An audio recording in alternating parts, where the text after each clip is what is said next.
Muito bem, seja bem-vindo ao nosso encontro de hoje, onde juntos vamos poder continuar nossos estudos, nossas reflexões em torno destes assuntos que eu considero muito importantes.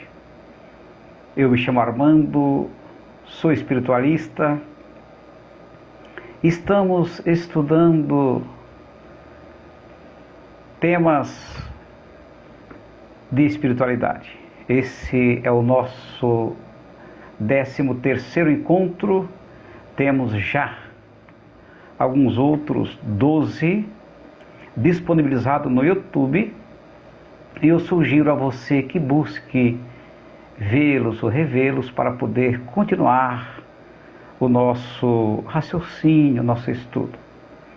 Vivemos hoje num mundo tão perturbado, tão aflito, sendo sacudido por várias situações, por vários motivos, com o objetivo de acordar esta humanidade materialista.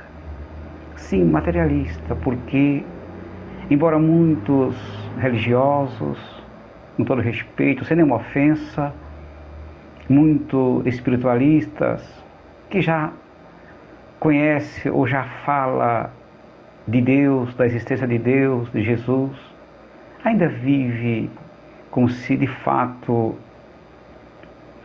eles não existissem. Vivem ocupados, preocupados por demais com as coisas do aqui e do agora. Toda ocupação e preocupação é dirigida às coisas deste mundo. A semana tem 7 dias, cada dia tem 24 horas. E quantas horas por dia, ou quantos minutos reservamos para refletir sobre a vida, sobre Deus, sobre a nossa imortalidade, sobre as razões pelas quais estamos aqui, de onde viemos, porque estamos aqui, para onde vamos, qual é o nosso destino. Se fica muito preocupado, falar da morte, então, até mesmo entre alguns espiritualistas, é assunto proibido. Vivemos como se nunca fosse morrer. E quando morremos, é como se nunca tivesse vivido. O tamanho é o desespero de muitos que chegam, que aportam a outra dimensão. Mas vamos juntos estudar. Vamos aproveitar esses momentos raros para podermos refletir em torno de assuntos que não sejam material, tão somente material.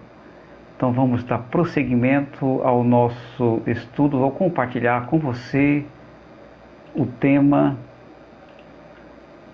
de hoje.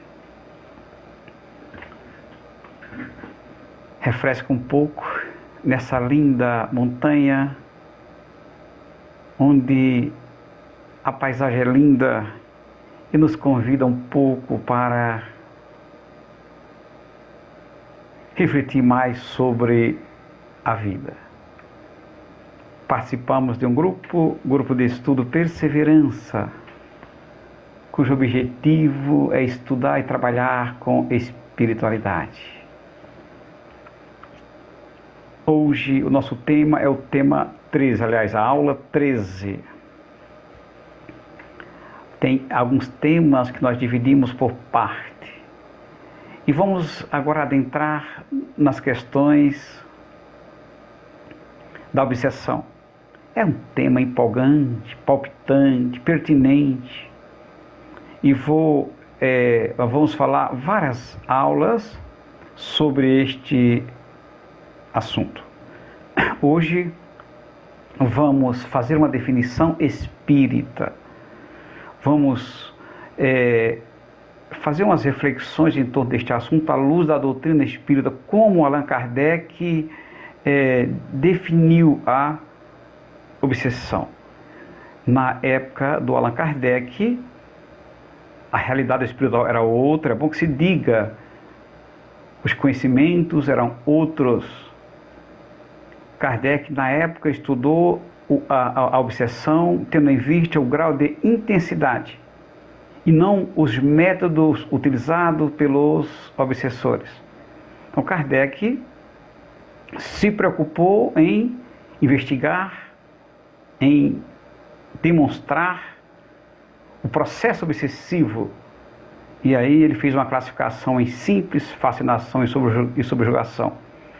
Quase no final das suas pesquisas, ele vai se deparando com uma outra realidade que ele chamou de possessão, embora nos pareça que ele preferiu usar essas três situações da obsessão, esses três graus de intensidade: simples, fascinação e subjugação. Então vamos fazer um exame não muito extenso sobre este modelo, para no futuro não muito distante, nossos próximos encontros, dar prosseguimento a este assunto, vendo já uma outra perspectiva, em uma outra realidade mais próximo aqui da nossa.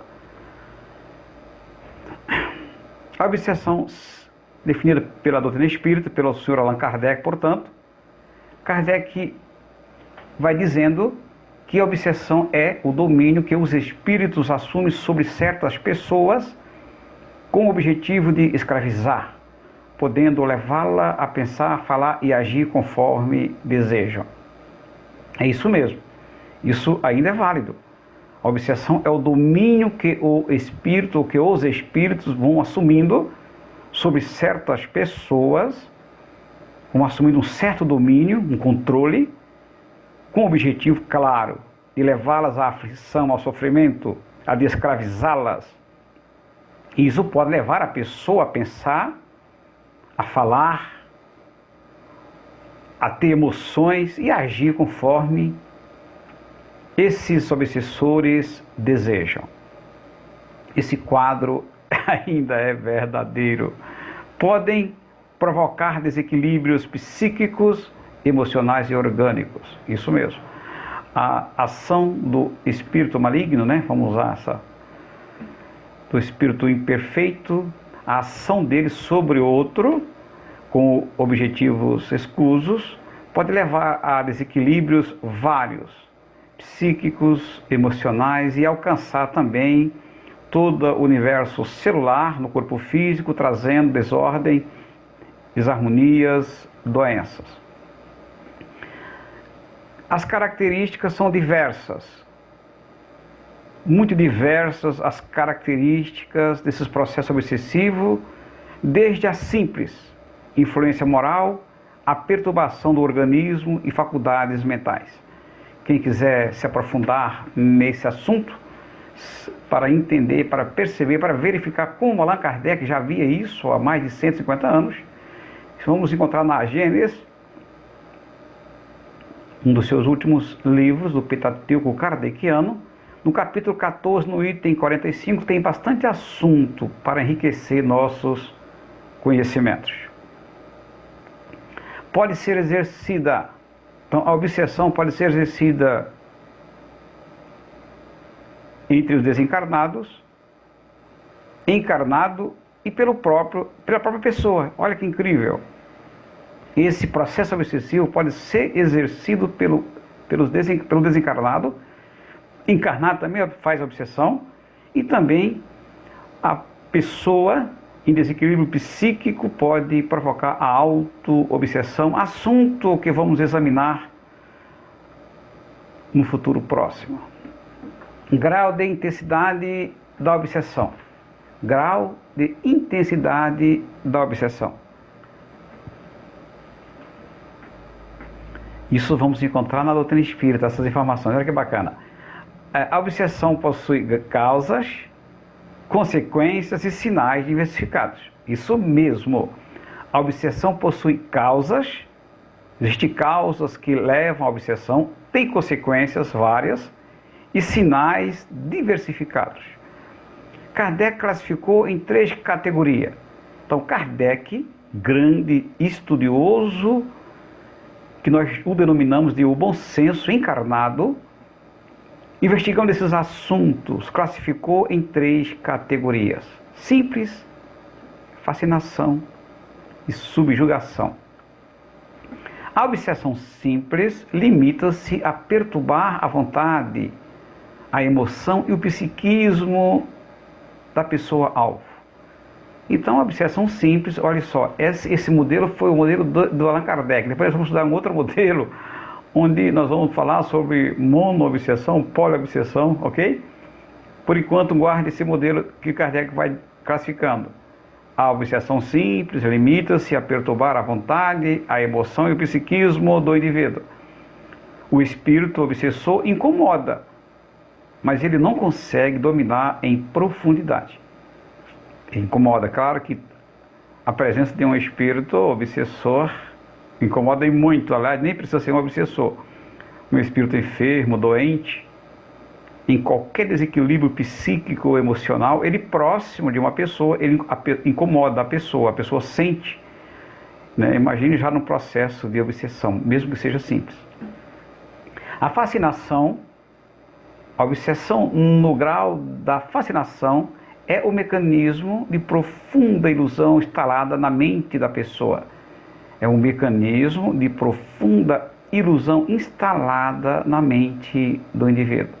Afeta as suas faculdades intelectuais, distorce o raciocínio, a capacidade de julgamento e a razão. Então, o indivíduo fascinado, ele tem o seu intelecto distorcido, as suas faculdades intelectuais distorcidas, seu raciocínio embaraça, perde a lucidez, perde a capacidade de ver com clareza a realidade das coisas. Ele distorce, vai distorcendo, não consegue perceber a realidade. Pode se encantar com as coisas mais bobas da vida, né? O obsessor explora as fraquezas morais. Quais são as fraquezas morais mais exploradas pelos obsessores? O orgulho, né? E quem não tem? Quem não tem o orgulho num grau maior ou menor, atira a primeira pedra. Pois é, por isso que é tão fácil, né? Os espíritos obsessores nos alcançar, iludindo com falsas promessas. Então, na fascinação, o obsessor explora o orgulho do indivíduo e vai iludindo com promessas falsas. Eu sou seu mentor, eu quero o seu bem, em nome de Jesus. Isso mesmo. Eles usam o nome de Jesus com a maior cara de pau. Não tem o mínimo respeito pelo nome do Cristo. Então, o nome de Jesus, leia a Gênesis que você vai ver Allan Kardec falando sobre isso. O nome de Jesus, o nome de Deus na boca desses vagabundos serve para ludibriar, para enganar as pessoas, entre aspas, né, boa intencionadas. Por conta do seu orgulho, deixa-se levar por esses malandros do mundo espiritual. Não se assuste em usar essa palavra de malandros e vagabundos, porque eles são mesmos, tá? No termo da qual nós entendemos. Não tem um mínimo de respeito para com o próximo e procuram fazer o possível para arrastar o indivíduo para o lado deles, ou para a prática, ou para o desequilíbrio psíquico, emocional, etc. São hipócritas, usam nomes honrados e levam suas vítimas a tomarem atitudes ridículas. Isso mesmo, são hipócritas.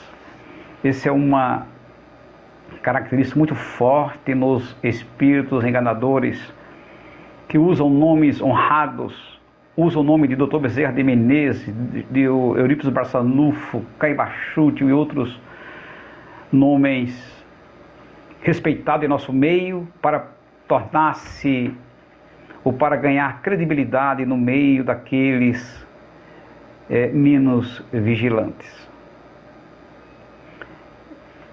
Então, a gente, né, quem lida com a espiritualidade, precisa levar em conta essa realidade.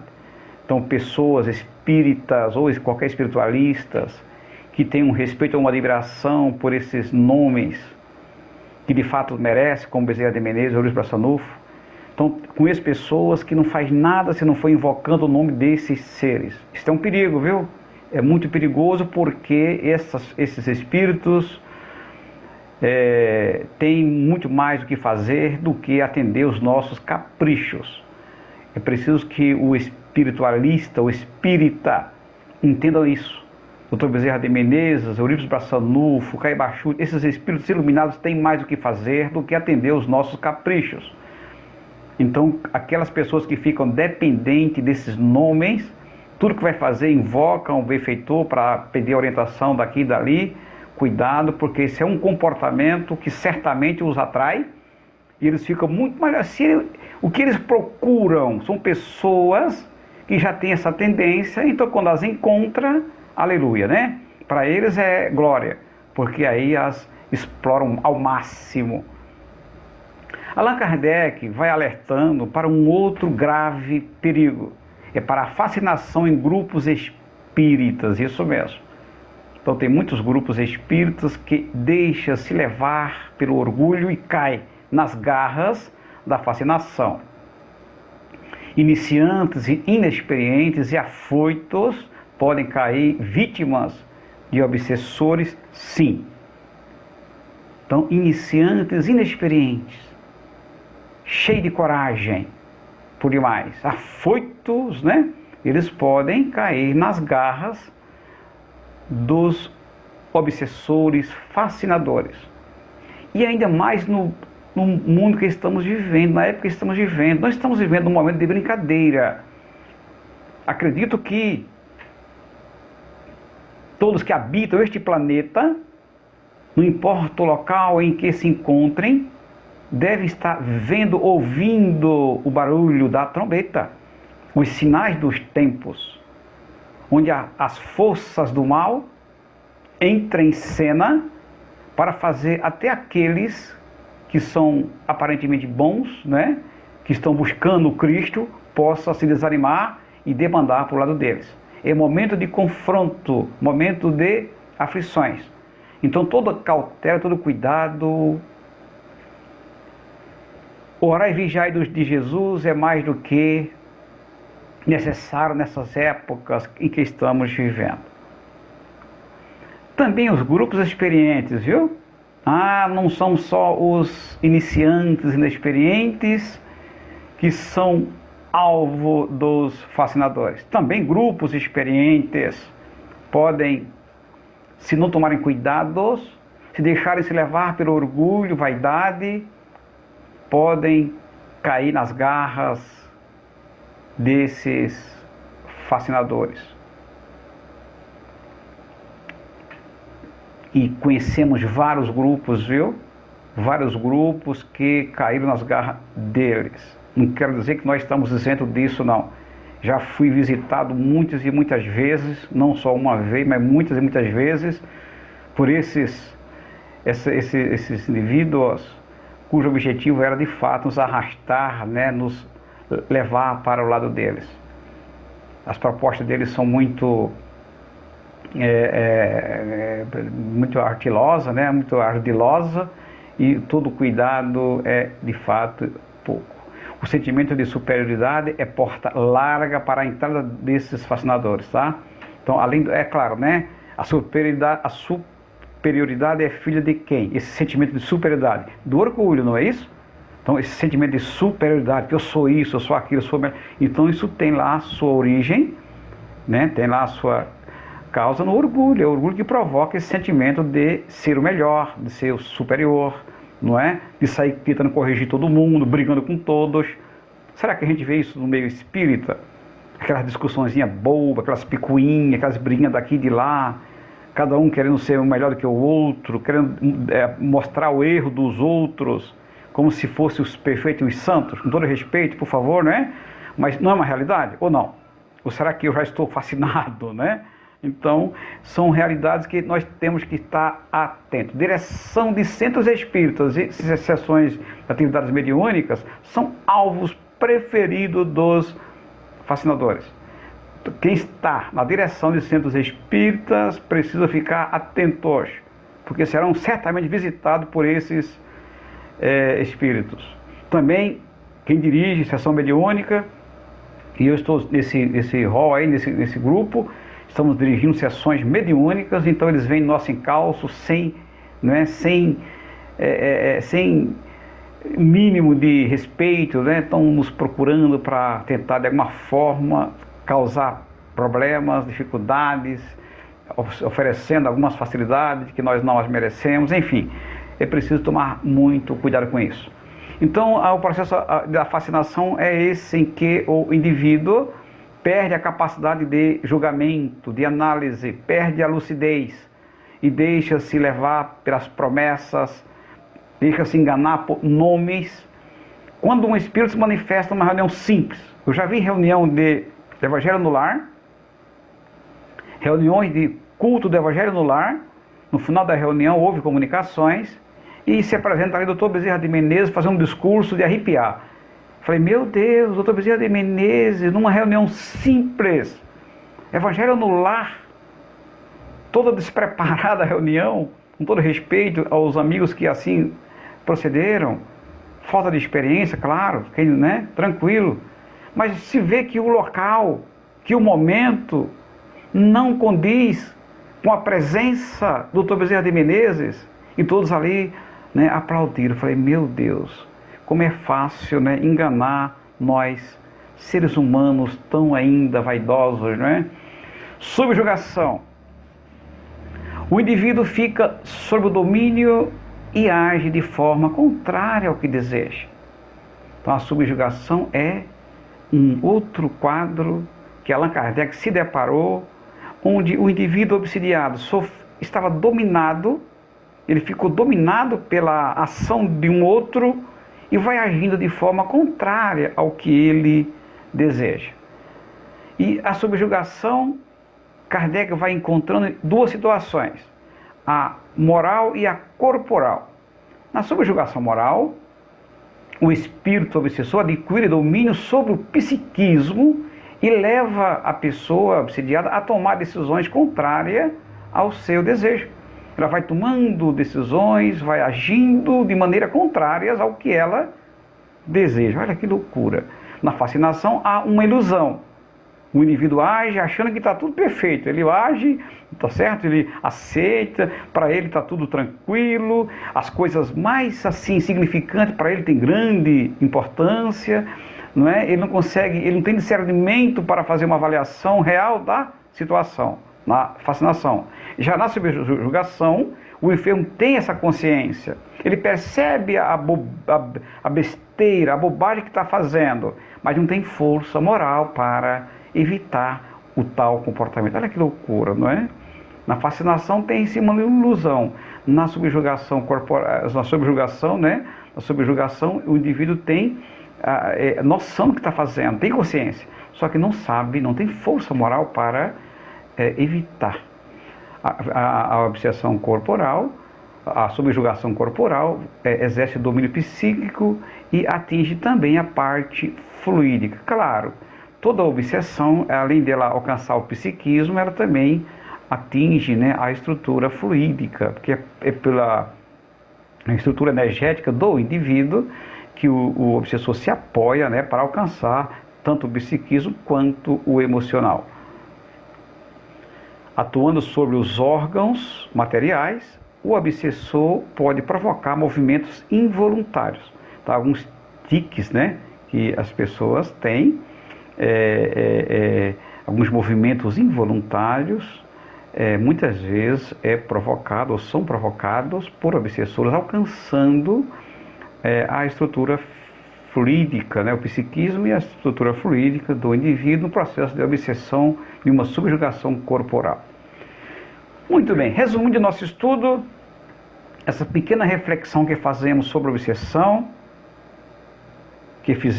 obsessão, no modelo espírita, no modelo que Allan Kardec nos apresentou há mais de 150 anos, é bom que entendam isso, tá? Por que eu estou insistindo nessa? Porque Allan Kardec apresentou esse modelo há mais de 150 anos. Naquela época, o processo de obsessão era diferente do que é hoje. A tecnologia era menos, havia menos conhecimento, tanto da parte dos encarnados quanto dos desencarnados. Eles evoluíram, desenvolveram outras técnicas que vamos estudar no futuro. Então, resumindo, esse modelo kardecista ou espírita, a obsessão clássica se limita em simples fascinação e subjugação, sendo a subjugação moral e corporal. Esse é o modelo clássico que a doutrina espírita apresenta. E aqui tem uma imagem, ainda está em preto e branco para mostrar a época que isso ocorreu, ok? Essa imagem, ela encontra-se por aí, mostrando o indivíduo, né, ali fascinado, está lá, né, mentezinha bem, né? Um outro aí, ó, está lá nas nuvens, muito, né? E o obsessor está lá envolvendo com um manto, enfim, né? Mais um outro aí sendo, né? Seu psiquismo sendo invadido, ele está ali no processo muito triste. O orai e vigiai do Cristo foi, é e continua sendo o preceito, ou melhor, a nossa ordem do dia. Esse preceito do Cristo foi, é, e eu acredito que será por um bom tempo a nossa ordem do dia. Orai e vigiai. Só precisamos aprender a orar e a vigiar, porque é muito comum encontrarmos pessoas muito vigilantes, vigiam por demais a vida dos outros e esquece de vigiar a sua própria vida. Jesus manda vigiar a própria vida, olhar a si mesmo, observar o seu comportamento diante da vida, diante do próximo. É o vigiar, olhar o nosso próprio comportamento, enfrentá-lo. Não somos perfeitos ainda, temos imperfeições, sim, mas tem muitas imperfeições que nós podemos ir trabalhando com cuidado. E o orar, é preciso aprender a orar. Eu vejo nesses momentos de pandemia muita gente orando, mas umas orações que eu fico olhando e digo, meu Deus, tenha misericórdia. É umas orações, é mais uma blasfêmia do que uma oração. O orar é buscar uma sintonia com Deus. Olha a simplicidade do Cristo. Buscar uma sintonia com o bem, com a luz. Não falar para Deus dos problemas que temos. Será que Deus não está vendo os nossos problemas? Ai meu Deus, acalma esse mundo. Afaste desse planeta o Covid-19. Retira as aflições. Meu Deus, esse Covid-19, essas aflições, esse ciclone bomba e outros problemas que vêm ocorrendo no planeta, é exatamente uma mensagem da divindade dizendo: acorda, povo, acorda, seres humanos, enquanto é tempo. E as pessoas querem que Deus afaste os sinais. Olha que pretensão. É preciso aprender a orar, rogando a Deus força e lucidez para enfrentar esses momentos com equilíbrio, para aprender a viver em sintonia com o bem maior, para aprender a estabelecer uma sintonia com o bem, com a luz, e não ceder, por conta das nossas imperfeições, os convites, os atrativos que o mal nos oferece. Então, o orai e vigiai é a ordem do dia, de todos os dias, para nós que estamos nos esforçando a passar pela porta estreita, porque larga é a porta da perdição, e os momentos atuais são decisivos para separar o bode da ovelha, para separar o joio do trigo. Esse é o momento. Ou estamos com Jesus, ou estamos contra Ele. Não dá para servir a dois senhores. Não dá para ficar com dois senhores, ou com Jesus, ou contra Jesus. E cuidado, porque nesses momentos, falsos cristos se levantarão. Falsos cristos levantar-se-ão, oferecendo milagres, oferecendo fantasias, com o objetivo de enganar até mesmo os escolhidos. Muito cuidado. Vamos ficar com Jesus, sabendo que nesses momentos é preciso demonstrar a nossa fé, mostrar o quanto somos perseverantes. Vamos ter problemas? Claro. Aflições? Idem. Dor? Certamente. Por quê? Porque este é o mundo em que vivemos, o mundo em que construímos. Isso mesmo.